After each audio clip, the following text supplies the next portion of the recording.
Hi friends, welcome back to my channel. ನಾನು ಶೋಭಾ. ನಾನಿವತ್ತು ಮಕ್ಕಳಿಗೆ ಒಂದು ಹೆಲ್ದಿ ಆಗಿರೋಂಥ ಕಿಚಡಿ ಮಾಡೋದನ್ನು ತೋರಿಸ್ಕೊಡ್ತಾ ಇದ್ದೀನಿ. ಸೊಪ್ಪು ಮತ್ತು ಬೇಳೆಯನ್ನು ಹಾಕಿ ಯಾವ ರೀತಿ ನಾನು ಮಾಡಿ ತಿನ್ನಿಸ್ತೀನಿ ಮಕ್ಕಳಿಗೆ ಅಂತ ಹೇಳಿ ನೋಡ್ಕೊಂಬನ್ನಿ. ತುಂಬಾ ಈಸಿಯಾಗಿ ಫ್ರೆಂಡ್ಸ್, ಒಂದು ವರ್ಷ ಮೇಲ್ಪಟ್ಟು ಒಳಗಡೆ ಮೇಲ್ಪಟ್ಟು ಮಕ್ಕಳಿಂದ ಸೊ ಎಷ್ಟೇ ದೊಡ್ಡವರಾದರೂ ಕೂಡ ಈ ಕಿಚಡಿನ ತಿನ್ಬೋದು. ಅಷ್ಟು ಚೆನ್ನಾಗಿರುತ್ತೆ ಮತ್ತು ಹೆಲ್ದಿ ಕೂಡ. ಸೊ ಯಾರು ವೆಜಿಟೇಬಲ್ ಮತ್ತು ಸೊಪ್ಪುಗಳು ತಿನ್ನಲ್ಲ ಅಂಥ ಮಗಳಿಗೆ ನಾನು ಯಾವ ರೀತಿ ಮಾಡಿ ಮನೆಯಲ್ಲಿ ತಿನ್ನಿಸ್ತೀನಿ ಅಂತ ಹೇಳಿ ಇವತ್ತಿನ ಬ್ಲಾಗಲ್ಲಿ ತೋರಿಸ್ತಾ ಇದ್ದೀನಿ. ವಿಡಿಯೋ ಸ್ಕಿಪ್ ಮಾಡದೆ ಪೂರ್ತಿ ನೋಡಿ. ವಿಡಿಯೋ ಇಷ್ಟ ಆದರೆ ಪ್ಲೀಸ್ ಸಬ್ಸ್ಕ್ರೈಬ್ ಮಾಡ್ಕೊಳ್ಳಿ, ಹಾಗೆ ವಿಡಿಯೋಗೆ ಲೈಕ್ ಕೊಡಿ, ಹಾಗೆ ಫ್ರೆಂಡ್ಸ್ ಫ್ಯಾಮಿಲಿ ಮೆಂಬರ್ ಎಲ್ಲರಿಗೂ ಶೇರ್ ಮಾಡಿ ಅಂತ ಹೇಳ್ತಾ. ಸೊ ಬನ್ನಿ ಇವಾಗ ಫಾಸ್ಟಾಗಿ ಕುಕ್ಕರಲ್ಲಿ ನಾನು ಬೇಳೆ ಸೊಪ್ಪು ಹಾಕಿ ಯಾವ ರೀತಿ ಕಿಚಡಿ ಮಾಡ್ತೀನಿ ಅಂತ ಹೇಳಿ ಸೊ ನಿಮ್ಮೊಟ್ಟಿಗೆ ಶೇರ್ ಮಾಡ್ತಾ ಇವತ್ತು ಬ್ಲಾಗ್ನ ಸ್ಟಾರ್ಟ್ ಮಾಡೋಣ.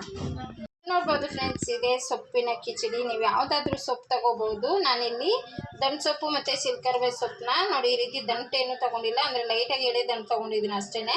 ಸೊ ಈ ರೀತಿ ಜಾಸ್ತಿ ದಂಟು ತೊಗೊಂಡ್ರೆ ನಾರಾಗಿ ಹಾಗೆ ಬಂದುಬಿಡುತ್ತೆ ಸೊಪ್ಪು ಜೊತೆಗೆ, ಆ ಮಕ್ಕಳು ಇಷ್ಟಪಡೋದಿಲ್ಲ. ಹಾಗಾಗಿ ನಾನು ಆದಷ್ಟು ಎಲೆ ಮತ್ತು ಎಳೆ ದಂಟನ್ನ ತೊಗೊಂಡು ನೀಟಾಗಿ ವಾಶ್ ಮಾಡಿ ತೊಗೊಂಡಿದ್ದೀನಿ.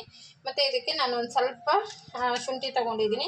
ಸೊ ಕೆಮ್ಮು ಅದೆಲ್ಲ ಮಕ್ಕಳಿಗಿದ್ರೆ ಇದೆಲ್ಲ ತುಂಬಾ ಒಳ್ಳೆಯದು, ಮತ್ತು ಜೀರ್ಣ ಆಗೋದಕ್ಕೂ ತುಂಬಾ ಒಳ್ಳೆಯದು. ಹಾಗಾಗಿ ಒಂದು ಸ್ವಲ್ಪ ಶುಂಠಿ, ಎರಡು ಹೆಸರು ಬೆಳ್ಳುಳ್ಳಿನ ಸುಲಿದು ಈ ಥರ ಕಟ್ ಮಾಡಿ ಇಟ್ಕೊಂಡಿದ್ದೀನಿ.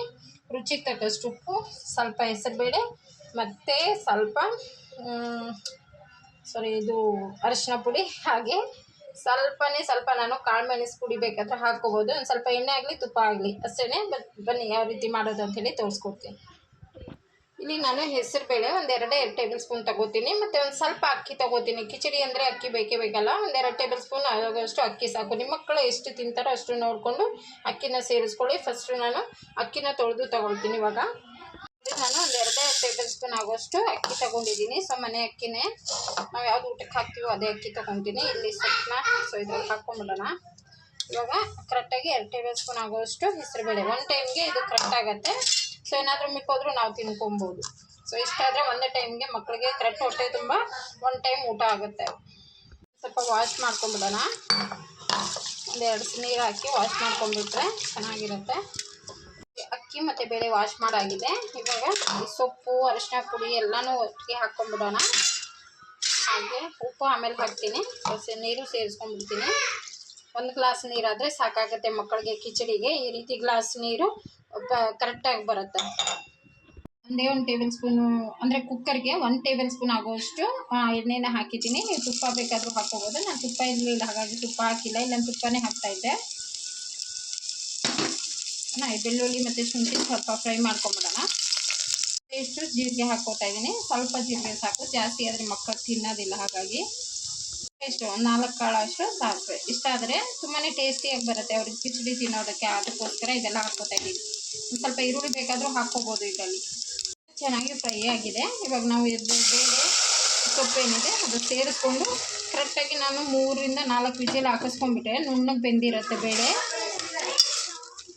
ಸಕ್ಕ ಟೇಸ್ಟಿಯಾಗಿ ಬರುತ್ತೆ. ನುಣ್ಣಗೆ ಬೆಂದಿರಬೇಕು. ಆಮೇಲೆ ನಾವು ನ್ಯಾಶ್ ಮಾಡಿ ನಾನು ಯಾವ ಥರ ತಿನ್ನಿಸ್ತೀನಿ ಅಂತೇಳಿ ಮತ್ತೆ ಆಮೇಲೆ ತೋರಿಸ್ತೀನಿ ನಿಮಗೆ. ಇವಾಗ ರುಚಿಗೆ ತಕ್ಕಷ್ಟು ಉಪ್ಪು ಹಾಕೋತಿದ್ದೀನಿ. ಉಪ್ಪು ಸ್ವಲ್ಪ ಕಡಿಮೆನೇ ಸಾಕು, ಜಾಸ್ತಿ ಉಪ್ಪು ಆದರೆ ತಿನ್ನೋಕ್ಕಾಗಲ್ಲ. ಇಷ್ಟು ಮಾತ್ರ ಸಾಕು. ಬೇಕಾದರೆ ಇದ್ರ ಜೊತೆ ನೀವು ಸ್ವಲ್ಪ ಕಾಳು ಮೆಣಸು ಹಾಕ್ಕೊಳ್ತೀನಿ. ಚಿಲ್ಲಿ ಪೌಡ್ರಿನ ಆ್ಯಡ್ ಮಾಡ್ತಾಯಿಲ್ಲ ನಾನು. ಇವಾಗ ಒಂದೇ ಒಂದು ಚಿಟಿಕೆ ಆಗೋಷ್ಟು ಕಾಳು ಮೆಣಸು ಹಾಕಿದ್ದೀನಿ. ಮತ್ತು ಒಂದು 2 ಪೀಸ್ ಕಾರ್ನ್ ಇತ್ತು, ಅದನ್ನು ಸೇರಿಸಿದ್ದೀನಿ ಇದರಲ್ಲಿ. ನೀವೆಲ್ಲ ವೆಜಿಟೇಬಲ್ದು ಸೊ ಇದೇ ರೀತಿ ಮಾಡ್ಕೊಳ್ಳೋದು. ಸೊ ಬನ್ನಿ ಇವಾಗ ವಿಜಿಲ್ನ ಹಾಕಿ ಕರೆಕ್ಟಾಗಿ ಒಂದು 4 ವಿಜಿಲ್ನ ಹಾಕಿಸ್ಕೊಂಬಿಡೋಣ.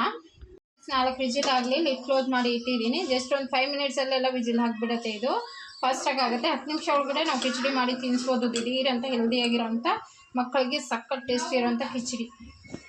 ವಿಜಿಲ್ ಆಗಲಿ, ಮತ್ತು ನಾನು ಆಮೇಲೆ ಪಾಪಕ್ಕೆ ತಿನ್ನಿಸ್ತೀನಿ. ಇದನ್ನು ಕುಕ್ಕರ್ ತಣ್ಣಗಾದ್ಮೇಲೆ ಓಪನ್ ಮಾಡಿ ಮತ್ತು ಯಾವ ರೀತಿ ನಾನು ತಿನ್ನಿಸ್ತೀನಿ, ಅದನ್ನು ಯಾವ ಥರ ಮ್ಯಾಶ್ ಮಾಡ್ಕೊಡ್ತೀನಿ ಅಂತೇಳಿ ಮತ್ತೆ ಆಮೇಲೆ ತೋರಿಸ್ತೀನಿ. ಸ್ಕಿಪ್ ಮಾಡೋದೇ ಪೂರ್ತಿ ಓಪನ್ ನೋಡಿ, ಓಕೆನಾ. ಕುಕ್ಕರು ಫುಲ್ಲು ಆಗಿ ತಣ್ಣಗಾಗಿದೆ. ಇವಾಗ ಓಪನ್ ಮಾಡಿ ತೋರಿಸ್ತಾ ಇದ್ದೀನಿ. 4 ವಿಜಿಲ್ ಆಗಿದೆ. ಪೂರ್ತಿಯಾಗಿ ನುಣ್ಣಗೆ ಬೆಂದಿರುತ್ತೆ. ನೋಡಿ ಎಷ್ಟು ಚೆನ್ನಾಗಿ ಬೆಂದಿದೆ ಅಂತೇಳಿ. ಇಷ್ಟು ಮಾತ್ರ ಬೆಂದರೆ ಸಾಕು. ಇನ್ನೂ ಬೇಯಿಸ್ಕೊಂಡ್ರು ಕೂಡ ಪರವಾಗಿಲ್ಲ.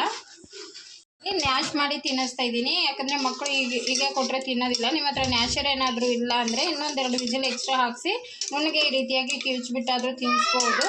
ಸೊ ನಾನಿಲ್ಲಿ ನ್ಯಾಶರ್ ಇರೋದ್ರಿಂದ ಇದರಲ್ಲಿ ಸ್ವಲ್ಪ ತರ್ತರಿಯಾಗಿ ನ್ಯಾಶ್ ಮಾಡಿ ತಿನ್ನಿಸ್ತೀನಿ. ಇಲ್ಲಾಂದರೆ ಈ ಸೊಪ್ಪೆಲ್ಲನೂ ತಿನ್ನೋದಿಲ್ಲ ಮಕ್ಕಳು, ಅದಕ್ಕೋಸ್ಕರ. ಸೊ ಬನ್ನಿ ಫಸ್ಟು ಎಲ್ಲ ಈ ಕಿಚಡಿ ಎಲ್ಲನೂ ಪೂರ್ತಿಯಾಗಿ ಇದ್ರಲ್ಲಿ ಹಾಕಿ ಆಮೇಲೆ ನ್ಯಾಶ್ನ ಮಾಡ್ಕೊಳ್ಳೋಣ. ಎಲ್ಲ ಬೇಯಿಸ್ಕೊಂಡಾದ್ಮೇಲೆ ನಾನು ಸ್ವಲ್ಪ ಬೆಚ್ಚಗಿದ್ದಾಗ ಈ ರೀತಿಯಾಗಿ ನ್ಯಾಚುರಲ್ ಹಾಕಿ ನ್ಯಾಶ್ ಮಾಡಿ ತಿನ್ನಿಸ್ತಾ ಇದ್ದೀನಿ. ಇನ್ನು ನನ್ನ ಮಗನಿಗೆ ಒಂದು ಚಿಕ್ಕದಾಗಿರೋಂಥ ಈರುಳ್ಳಿ ಕೂಡ ಬೈಕ್ ಸಿಗಬಾರ್ದು, ಆಮೇಲೆ ತಿನ್ನೋದೇ ಇಲ್ಲ ಊಟ. ಅದಕ್ಕೋಸ್ಕರ ನಾನು ಆದಷ್ಟು ಈ ರೀತಿಯಾಗಿ ಕಿಚಡಿಗಳನ್ನ ಮಾಡಿ ಈ ರೀತಿ ನ್ಯಾಶ್ ಮಾಡಿ ತಿನ್ನಿಸ್ತೀನಿ. ನಮ್ಮ ಮಕ್ಕಳು ತರಕಾರಿ ತಿನ್ನಲ್ಲ, ಹಣ್ಣುಗಳು ತಿನ್ನಲ್ಲ ಅನ್ನೋಂಥ ಮಕ್ಕಳಿಗೆ ಈ ರೀತಿ ನ್ಯಾಶ್ ಮಾಡಿ ತಿನ್ನಿಸೋದ್ರಿಂದನೂ ಮಕ್ಕಳಿಗೆ ತುಂಬಾ ಎಲ್ಲ ರೀತಿಯಾಗಿ ನ್ಯೂಟ್ರಿಯೆಂಟ್ಸ್ಗಳು ಸಿಗುತ್ತೆ. ಸೊ ಹಾಗಾಗಿ ನಾನು ಈ ರೀತಿಯಾಗಿ ನ್ಯಾಶರ್ ಯಾರ ಮನೇಲಿಲ್ಲ ಅದು ತಂದು ಇಟ್ಕೊಂಬಿಡಿ, ತುಂಬಾ ಯೂಸ್ಫುಲ್ ಆಗುತ್ತೆ. ಮತ್ತು ಅಡುಗೆಗೂ ಕೂಡ ತುಂಬಾ ಬೇಗ ಕೆಲಸಗಳು ಮುಗಿಯುತ್ತೆ. ಸೊ ಈರುಳ್ಳಿ ನ್ಯಾಶ್ ಮಾಡ್ಕೊಳ್ಳೋದು ಅದೆಲ್ಲನೂ ತುಂಬಾ ಚೆನ್ನಾಗಾಗುತ್ತೆ ಈ ನ್ಯಾಶರಿಂದ. ಸೊ ನಾನು ಹಿಂದೆ ಬ್ಲಾಗಲ್ಲಿ ತೋರಿಸಿದ್ದೀನಿ ಅಡುಗೆಯಲ್ಲಿ ಯಾವ ರೀತಿ ಯೂಸ್ ಮಾಡ್ಕೊಳ್ಳೋದು ಅಂತೇಳಿ. ಯಾರು ನೋಡಿಲ್ಲ ಅಂದರೆ ಆ ಬ್ಲಾಗ್ಸ್ ಕೂಡ ನೋಡಿ. ಈ ಸೊಪ್ಪಿನ ಕಿಚಡಿ ದೊಡ್ಡವ್ರಿಗೂ ಕೂಡ ತುಂಬಾ ಇಷ್ಟ ಆಗುತ್ತೆ. ಸೊ ಬೇಕಾದರೆ ಒಂದ್ಸರಿ ಮಾಡಿಕೊಂಡು ತಿನ್ನೋಡಿ. ಸೊ ಇವತ್ತಿನ ಹೆಲ್ದಿಯಾಗಿರೋಂಥ ಸೊಪ್ಪಿನ ಕಿಚಡಿ ಮಾಡೋದನ್ನು ತೋರಿಸಿದ್ದೀನಿ. ಇವತ್ತಿನ ಬ್ಲಾಗ್ ನಿಮಗೆ ಇಷ್ಟ ಆದರೆ ಎಲ್ಲ ಮಕ್ಕಳು ಇರೋರ್ಗೂ ಶೇರ್ ಮಾಡಿ ವಿಡಿಯೋನ ಅಂತ ಹೇಳ್ತಾ ಇವತ್ತಿನ ಬ್ಲಾಗ್ನ ಇಲ್ಲಿಗೆ ಮುಗಿಸಿ ನಾಳೆ ಇನ್ನೊಂದು ರೆಸಿಪಿಯೊಂದಿಗೆ ಮತ್ತೆ ಸಿಗ್ತೀನಿ ಫ್ರೆಂಡ್ಸ್. ಬಾಯ್.